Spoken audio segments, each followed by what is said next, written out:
चिमूर तहसील के नेरी ग्राम पंचायत अंतर्गत आने वाले आरोग्य उपकेंद्र चौक का अतिक्रमण 17 जनवरी को नेरी ग्राम पंचायत की ओर से निकाला गया। जानकारी के मुताबिक 1 वर्ष पहले नोटिस देकर सूचना की, जिसके बाद किसी भी तरह की सूचना या पत्र नहीं दिया गया और अचानक यह अतिक्रमण निकाला गया। तो आइए सुनते इस संदर्भ में और अधिक क्या जानकारी दी गई। उपजीविका चालतोय। आज या ठिकाणी माझ्या अतोनात नुकसान केले यांनी। आज 5-6 वर्षापासून मी इथं उद्योग करत आहो, धंदा करत आहो। मी हजर नसताना जे काही लोक विशिष्ट समुदायाचे आणि ग्रामपंचायतचे कर्मचारी इथं येऊन माझ्या दुकानाची मोडतोड केली, माझ्या सामानाची नासधूस केली आणि माझ्या सामानाचं परत विल्हेवाट न लावता गाड झालं।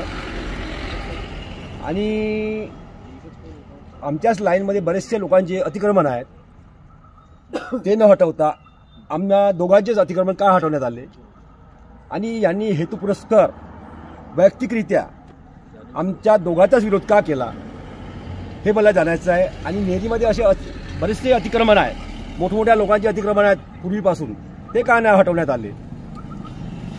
आज या ग्रामपंचायतीला फंडातलाच पैसा आहे, याच्यात कोर्ट कचेरीच्या भानगडीत वापरत आहेत, हे ग्रामपंचायत मेंबर लोक वापरत आहेत। तो निधी आमचाच जातोय। मी आज चिठ्ठी देत आहे, मी ग्रामपंचायतला टॅक्स जो जे काही आहे, जे चिठ्ठी दर हप्त्याची ती देत आहे। जो विलास कांबडी आहे, जो चिठ्ठीचा ठेकेदार, त्यांना देत आहो। पण मला पूर्वसूचना न देता, यांनी नोटीस न देता माझ्या गैरहजेरीत माझ्या दुकानाचं नासधूस केली। आमच्या बाजूला जे काही लोकांचे आहेत ते त्यांना काहीच हात बोट न लावता फक्त आमच्या दोघांचेच खूप अतोनात नुकसान केलं आहे यांनी। यांची नुकसान भरपाई कोण देणार? याच्यात पद्मा नागदेवते होती मेन कारभारी, सरपंच रेखाताई पिसे, चंद्रभान कांबडी, परत काही समाजाचे लोक विशिष्ट, यांनी आम्हालाच व्यक्तिगत विरोध केला। यांनी याच्यावर मला न्याय मिळाला पाहिजे, हेच महत्त्वाचं आहे। ग्रामपंचायत जे काही कारवाई करेल त्यांना जागा पाहिजे होती, आम्हाला नोटीस द्यायला पाहिजे होती आधीच। आम्ही हटवायला तयारच होतो। 2023ला त्यांनी एक नोटीस दिला होता, त्यानंतर एकही नोटीस आलेला नाही आम्हाला। आणि आज काल अचानकच ते येऊन तोडफोड केली त्यांनी। मी हजर नसताना माझ्या गैरहजेरीत हेतुपुरस्सर बस तसंच माझं पण गेलं आहे।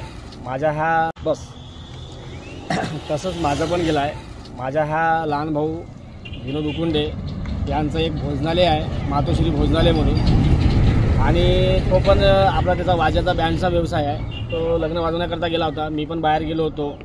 आणि गेल्याच्या आमच्या मागं ग्रामपंचायतचे काही म्हणण्यापेक्षा म्हणजे असे 2-4 लोक फक्त, आणि काही विशिष्ट समाजाचे लोक हे आले आणि माझ्या घरच्या लोकांना, माझ्या भाऊसुनेला, माझ्या पत्नीला शिव्यागाळ केल्यात। त्यांनी म्हटलं की हे जागा संविधान भवनसाठी दिली आहे। नंतर मी आलो, त्यांना सांगितलं का ठीक आहे, हे संविधान भवनसाठी जागा दिली आहे, आम्हाला मान्य आहे, आम्हाला कधी पण इथून काढू शकता, परंतु तुम्ही काढण्याच्या आधी आम्हाला नोटीस का नाही दिलं? तुम्ही रिसर आम्हाला नोटीस द्यायला पाहिजे होतं। आम्ही नोटीस जर दिलं असतं, आम्ही 7 दिवसामध्ये हे अतिक्रमण काढलं असतं, परंतु नोटीस न देता ह्या लोकांनी आले आणि इथं अरेरावी करायला बसले। त्याच्यामध्ये अरेरावी करताना पद्मा नागदेवते, रेखा पिसे सरपंच आणि चंद्रभान कांबडी आणि रेखा पिसे आणि पद्मा नागदेवते, म्हणजे हे 3 लोक म्हणजे काही पुरी ग्रामपंचायत नव्हे। आणि हे ग्रामपंचायतचे 3च लोक आले आणि ह्या लोकांनी विशिष्ट एक समाजाला घेऊन इथं आले, ठराव न घेता त्यांनी सचिवाला विचारलं, नाही विचारलं तो त्यांचा प्रश्न आहे। परंतु मी जेव्हा सचिवाला विचारलं तर सचिवानं मला सांगितलं की माझ्या याच्यामध्ये कोणताही हस्ताक्षर नाही। आणि मी यांना असं म्हटलं नाही, कारण मी त्यांना विचारलं की साहेब तुम्ही आम्हाला नोटीस का नाही दिलं, आम्ही हा ठराव घेतला नाही असं मला त्यांनी सांगितलं सचिवाने। सचिवसुद्धा आणि इथून सचिवसुद्धा उठून पडाले करिता। माझं असं म्हणणं होतं त्यांना की अतिक्रमण हटवताना तुम्ही माझं एकट्याचंच किंवा किशोर डांगेचंच काऊन हटवत आहे बा तुम्ही? बाकीच्या लोकांचे अतिक्रमण आहेत, आता जवळपास म्हणलं तर माझ्या लाईनीपासून तर इथपर्यंत भरपूर अतिक्रमण आहेत, परंतु त्यांनी नुसतं एक कलार समाजाचं जो अल्पसंख्याक आहे आणि एक मातंग समाजाचा जो। सी टीवी के लिए प्रतिनिधि बालू सातपुते की रिपोर्ट।